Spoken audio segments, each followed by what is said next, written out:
দাঁত নড়ে গেলে কি করবেন বা দাঁত নড়ে যাওয়ার কারণ এবং তার প্রতিকার নিয়ে আজ কথা বলবো।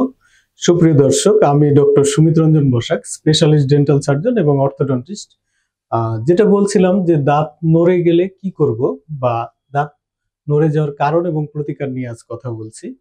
তো প্রথমেই আমাদের জানতে হবে যে দাঁত কেন নড়ে যায়, দাঁত নড়ার প্রধান কারণটা কি। আমরা যদি দাঁতের স্ট্রাকচারটা খেয়াল করি, দেখেন এখানে যে এই যে দাঁত, এই দাঁতের কিন্তু শুধুমাত্র এই অংশটুকু, এটাকে ক্রাউন বলে, এই অংশটুকুই কিন্তু শুধু আমরা ভিজিবল দেখতে পাই। এছাড়া যে বাকি রুট অংশটা, অর্থাৎ যেটুকু আমাদের হাড়ের ভিতরে শিকড় বা আমরা যেটাই বলি বা রুট, এই অংশটা কিন্তু হাড়ের নিচে বা মাংসের ভিতরে থাকে।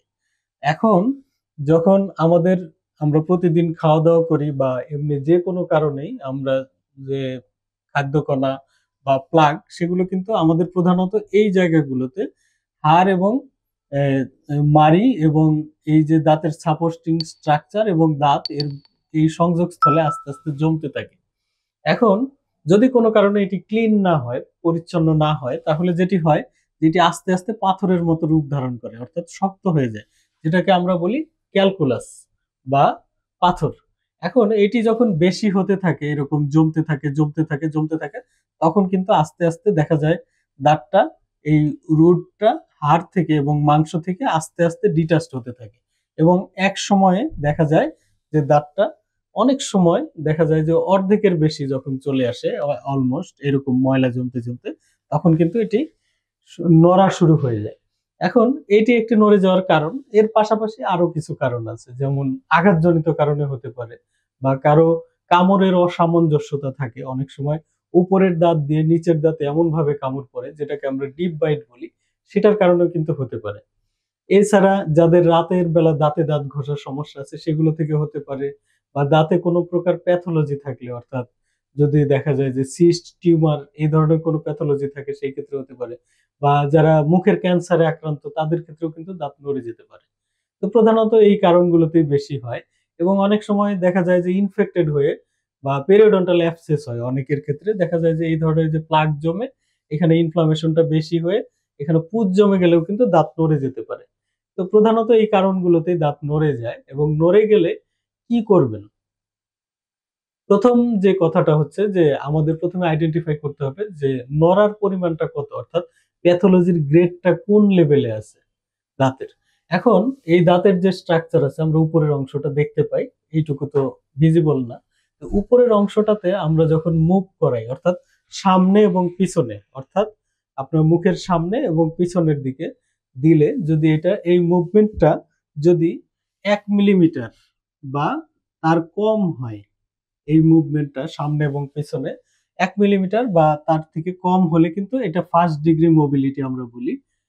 এই ক্ষেত্রে কিন্তু আপনার জাস্ট এই যে দাঁতের যে স্ট্রাকচারে জমে থাকা প্লাক, ময়লা বা ক্যালকুলাস আমরা যেটাই বলি, এটা জাস্ট ক্লিন করে দিলে কিন্তু সে হেলদি হয়ে যাবে এবং এই মোবিলিটিটা থাকবে না, অর্থাৎ দাঁতটা আর নড়বে না, হেলদি থাকবে। এবং আপনি যদি হাইজিনটা মেনটেন করতে পারেন, অর্থাৎ ব্রাশ করে বা ফ্লস করে, ডেন্টাল ফ্লস ইউজ করে বা মাউথ ওয়াশ ব্যবহার করে আপনি যদি হাইজিনটা মেনটেন করেন, তাহলে ফার্স্ট ডিগ্রি মোবিলিটি থাকলে, অর্থাৎ সামনে পিছনে 1 মিলিমিটার যে মোবিলিটি, এটি কিন্তু শক্ত হয়ে যাবে।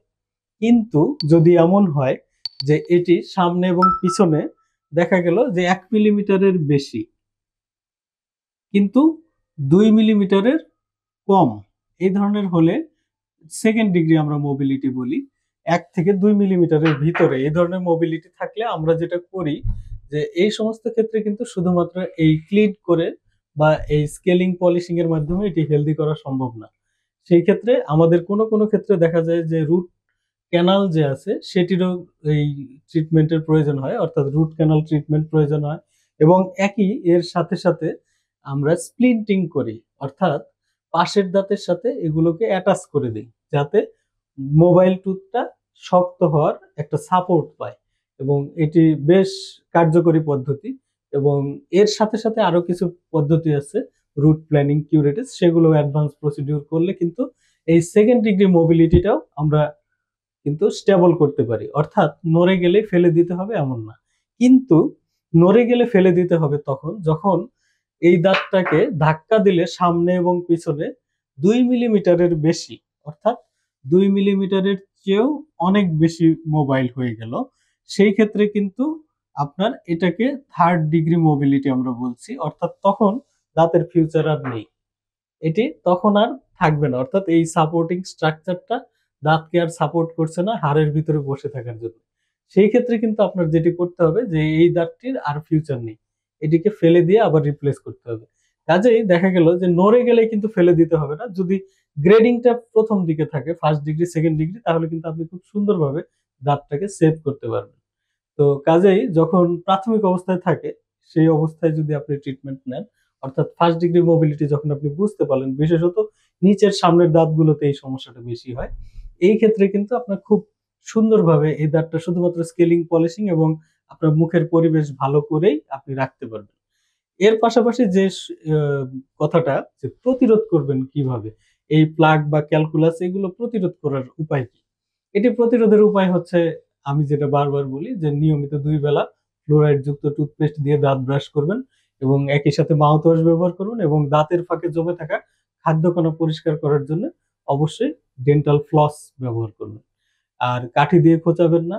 কোনো ধরনের দেখা যায় যে কিছু হার্মফুল জিনিস আছে, অনেকেই ইউজ করেন। যেমন আমি কিছুদিন আগে দেখলাম একজন ভদ্রলোক এই দাঁতের এই পাথর দাগ বা পানের দাগ তোলার জন্য এই রাস্তায় বিক্রি হয় এরকম একটি কেমিক্যাল দিয়ে বেশ মারি-টারি ফুলিয়ে নিয়ে আসছে। এগুলো ইউজ করবেন না। অবশ্যই একজন সচেতন মানুষ হিসেবে আপনি এগুলো থেকে দূরে থাকবেন।